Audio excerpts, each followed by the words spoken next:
So you're a real estate agent, you want to generate high quality leads, but don't know if you should be running ads on Facebook or Google. Well, then this video is for you. This is the ultimate debate for real estate agents, and I pulled my hair out trying to find that answer, but it's not that straightforward. So in this video, I compare Google and Facebook ads head to head and give you all the pros and cons so you can decide which one will work best inside of your business. Hey everybody, my name is Mark Parsons. I'm a licensed realtor and I help other realtors and entrepreneurs step up their online marketing to close more deals and get more sales through innovative online strategies. If that sounds like something you are interested in, smash that like button, click to subscribe to the channel and tap that notification bell so that you will not miss any new content. Now, if you're a real estate agent and you want to learn more about online lead generation and how to automate the nurturing process, we teach all of that and much more with all of our expansion partners. So much more than I can cover in one video, and we actually set up your first campaign so you can hit the ground running and have leads to call right out the gates of joining our movement. If you want to see how your real estate business can benefit as an expansion partner with us at the round table, there is a link in the description to see exactly what our partnering agents are up to, or you can also book a one-on-one call with myself. But without further ado, let me share my screen. Let's put Facebook ads and Google ads in a direct head-to-head comparison for real estate lead generation and see who wins. Let's get it. Okay guys, so let's hop right into it. We're going to compare Facebook ads versus Google ads for real estate lead generation in the three categories mentioned. And Facebook encompasses Facebook and Instagram, and Google encompasses Google and YouTube. They're both off the same platforms with pretty much all of the same options. So let's get right into it here. So first one is ease of use. When it comes to ease of use, I gotta say that the Facebook ads platform, where you can run ads on Facebook or Instagram, is more user-friendly than the Google ads platform. Now, it's not to say that there's not tutorials out there for you to learn everything on both platforms, and anybody can learn it. I don't want you to be discouraged, but I do, if I had to compare the two of them, I would give Facebook the win on the fact that their ads manager is a little more user-friendly. Now, in terms of where the lead generation happens now on Facebook, and this is another reason why I would consider it better on the ease of use, is that the lead generation happens on platforms. So you don't have to learn any other softwares or platforms in order to get that lead. The leads on Facebook will fill out their name, phone number, email, whatever questions you ask them on the actual Facebook platform before they've left. So it makes it very easy for you to set up those forms and capture those leads. Now, with Google and YouTube, you're pretty much going for that click. You can optimize for conversions because you can put the snippets on the destination websites, but you're not doing any lead capture on the Google or YouTube platform. All the lead generation happens off platform. So with Facebook, because it all happens on the platform, all you have to do is really just integrate it to add that lead into your CRM or your software. You can use Zapier to do that, and it is once you learn it, it's a very easy process to have that lead automatically entered into your CRM with Zapier.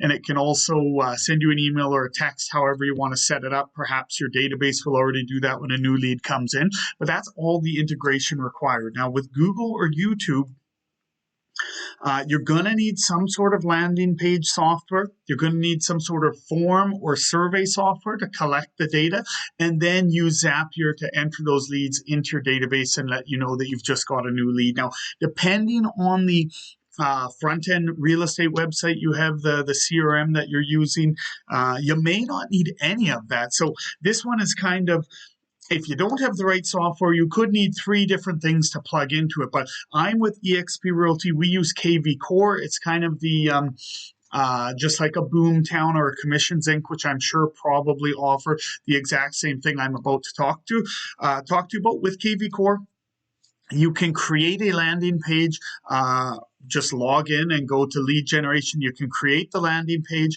and the form, and because it's already, you're doing it from within the KV Core software, it will enter that lead into your database. So when it comes to integration required, it really depends on what you're using. If you're using a front-end real estate website slash CRM that has all the lead gen capabilities, then chances are you're not going to need any lead generation at all. You send the click from Google to that link, and you can already have your landing page form set up, and it goes directly into your CRM. Now, if you don't, you could use something like ClickFunnels. ClickFunnels would be able to handle that for you. There's plenty out there. You could just Google landing page software, and you would be able to start walking down that path. So if I were to give a score for ease of use, though, I would definitely have to give it to Facebook in terms of their ads platform, and that the lead gen is happening on platform,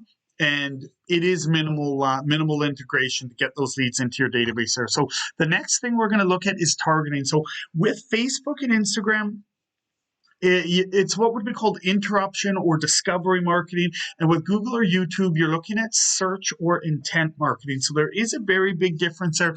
When you're on Facebook or Instagram, you are putting something in front of them that they didn't come or plan to see. And quite frankly, unless you're retargeting, that you don't know that they're in market for. Of course, we have our ways of targeting to make sure that you're going to increase that probability. But at the end of the day, they're not there to see your ad. You're interrupting them, and discovery is a nice word. They discover it. It's perfect. If it's not perfect, maybe it's an interruption. Where with Google Ads platform, you can target based on what they've searched. So you can actually do search marketing where your ad is coming up at the moment that they're searching.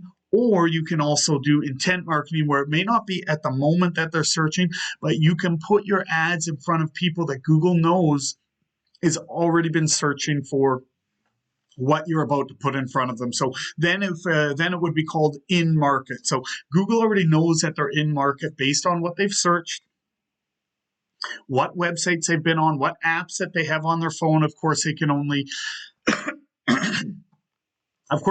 look at Android phones for the apps, but with all the other data that they have around all the people, they can, their algorithms are very, very smart. But so with Google, it can tell if somebody is in market to buy a home, if somebody is in market to make a move. They're just looking at behavior patterns from, millions of people, what they do before these actions change. So Google, in terms of targeting, is much better when you can go after somebody when they're in market. It's not to say that Facebook doesn't work, because we do use it and it does work, but it certainly can't take a win over Google in that sense. So next thing is targeting options. With Facebook, you've got behavior and interest. Now, Facebook will judge your behavior and interest based on, the Facebook pages you click through to, the articles you share or like, and it will start to discover what it is that your behaviors or interests are, what you like. And again, it also has its massive amounts of data, which will compare you to other people and start to make conclusions of what you would like based on what your behaviors and interests are. And then it has the location targeting for Facebook. When they release a special ad category, in most places that was in 2020, some it might have been a little bit earlier as they roll these things out in beta mode and slowly spread them. But now, if you are advertising real estate for sale, like, if we're trying to get leads based on a list of homes or something like that, you're in the special ads category for housing, and the minimum geo-targeting you can do is a 15-mile radius, which is, to be honest, very, very poor. It is such a big radius that it makes it challenging to put the right homes in front of the right people. Now, because they have so many people out there and their data mining, their data collection, their algorithms are getting smarter, it still works. And it actually still works really well, but you can't pick an area and put it in front of certain people. You've kind of got to just let Facebook's algorithms go for you. And because the radius is so wide, you may not be getting all the leads in the direct area that, that you would prefer. So, and another thing they've also removed for housing, you can no longer exclude people by their job title. So you used to be able to exclude real estate agents from seeing your ads, which was awesome because I can tell you a lot of clicks come from realtors who just want to see what you're doing if you're in the real estate space. So when we come over to Google for targeting options, they are starting to get limited. For instance, before you could, just like Facebook, back in 2018, you could target based on postal code or zip code if you're in the US. In Google now, it's still working on some accounts, but they are in the process of eliminating that for housing. So you can't target by postal code or by zip code, but you can target by city. And to be honest, that's still substantially more specific than using a 15-mile radius. So you can target by income based on top income earners, middle income earners. You can, top 10%, top 50%, and you can kind of check off and take them on or off. So that is really, really good. You don't particularly want to be advertising high-end properties to low-income earners. It's just not a match that works. Even if they were to click on it, it's not something that would be in their affordability range. So you can help to get more targeted that way. You can do location by city, which is substantially better than Facebook. You can do it by search. So when people are searching homes for sale here, you can have your ads in front of them in market based on their search history or their online behavior. Are they doing the precursor behaviors of somebody who's looking to move? Are they Googling homes for sale? Are they going on websites that show properties for sale? Have they downloaded apps?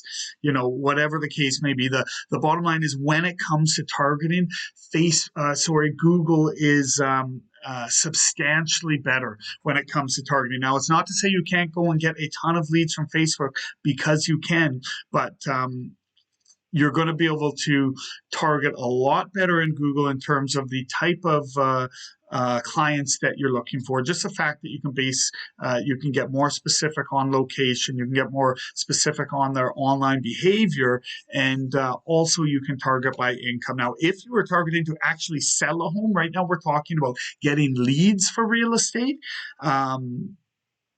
Where you can use them both, even though Google does have better targeting. If you were looking to sell a home, Facebook is really getting to a point where it's only good as a secondary option for retargeting. Your primary targeting should be off of Google. You get them to click off, land on a page where you can target them to where you can pixel them for Facebook. So once you take them to a page of yours, then you can now pixel that person for Facebook as well as retarget on Google or YouTube. But at least now you have an idea that they live in a city, or they're interested in a city where your home is for sale. They're in an income bracket where they'd be able to afford it, and they're actually in market. So once you have done your first level of targeting off of Google, again, this is if you're looking to sell a home, then you get them and you can create custom audiences on Facebook that are based off of the people who came from that ad, and then you can retarget using all of the best platforms, but also piggybacking off of the best targeting. So in terms of targeting, I have to give it to Google. In fact, Facebook is not even a close second at this point. It's really becoming a distant second. Being interruption, discovery marketing with such a wide mile radius. And again, we're talking for real estate, guys. For Facebook, there are restrictions that you can't do when you're advertising housing opportunities. Now, if you're in a completely different industry, a lot of these rules won't apply. You'll be able to target by postal code. There may even still be income options. I'm not sure, because I've been in the real estate space, but when it comes to real estate lead generation, Google is superior on the ability to target, although you can pull leads off of both platforms for sure, no problem. So the next one is data collection, accuracy, and lead quality. Because at the end of the day, what does it matter if your data is not accurate, or you're not collecting the right data, or your lead quality is low? So Facebook and Instagram is on-platform data collection. I have found this to be a way to get more accurate information, especially for phone numbers. When you take someone off platform and use some of the tactics that we see out there for the major real estate platforms like KV Core, Commissions Inc., Boomtown, they go off platform for them to enter their name and phone number. Now, you still may have an autofill from what you've been doing on Google. But what I've found in terms of phone numbers, which for real estate is very, very important, on Facebook, accuracy is typically 85 to 90%, where if you take them off platform and have them have to enter their phone number, that could drop to as low as 50%. So with that said, that's definitely something to keep in mind. In terms of email, when you take somebody off platform with Google, likely they will put in the email that they would want to expect something from. So your email quality will likely be good. With Facebook, now some people do complain, and this would depend on the age bracket that somebody joined Facebook with an old email that they don't even use anymore. I haven't had much of an issue with that. And in fact, when you get the accurate phone number and you follow up with people and you've actually made that connection, you say, okay, I'm going to send you something. This is an email I have. If it's not their best email, they'll just straight up tell you a better email to do it. So I don't have any issues with that. That is complaints that I've heard. Facebook is easy to ask additional questions. Now, when I run Facebook ads, and I'll leave a link below to the tutorial that I have, I get name, email, phone number, and I ask, do they own a home or not? So I know potential sellers. And I also ask, when is the ideal time frame for their next move? I found when I went over those two questions, then the lead costs started to go up. People weren't filling it out, and it started to drop. Leads didn't drop off, just the cost of a lead went up, which means less people got to the form and filled it out. So however you want to look at it, but lead costs started to go up after I exceeded those two questions.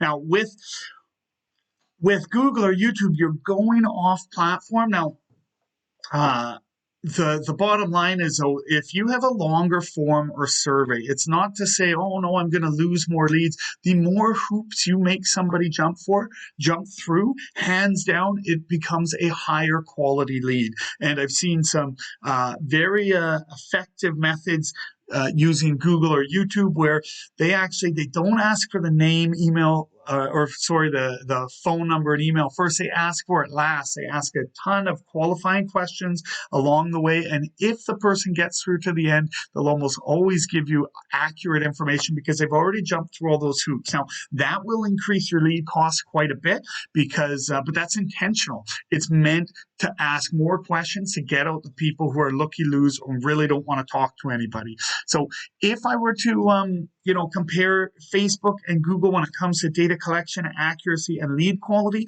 it really depends how you do it. The more info you want, though, you'll probably want to take them off platform. You're going to need their attention on exactly what it is you want them to be taking in, and less info on platform is better in my opinion. So if you're just looking for name, email, phone number, Facebook may be your best bet, other than the fact that your targeting options are far less specific. So you may be getting leads that aren't necessarily in an area that you wanted, where with Google you can get very, very specific. So that's it, guys. If you have any questions, comment below. Don't hesitate to reach out. I do have a Facebook lead ad tutorial. I'll link to it below where you can, if you follow it step by step, you can start having leads in your account, I'd say within 24 to 40 hours, depending on how long it gets to be approved. And we will be coming out with some Google ad tutorials soon so you can, dive into both sides. And to be honest, guys, the platforms, even though Google is a little less user-friendly, Anybody can do it, especially if you're following along for tutorials. Any questions at all, let me know, guys. Bye for now. All right, there you have it. With that video, you should now have a good idea of the pros and cons of each of these major ad platforms and know where you would like to get started. Again, guys, if you would like to learn more about our movement at the round table and how we are helping agents get off the transactional treadmill and make more money doing exactly what you are already doing, helping clients buy and sell real estate, check the links below or reach out directly for a one-on-one.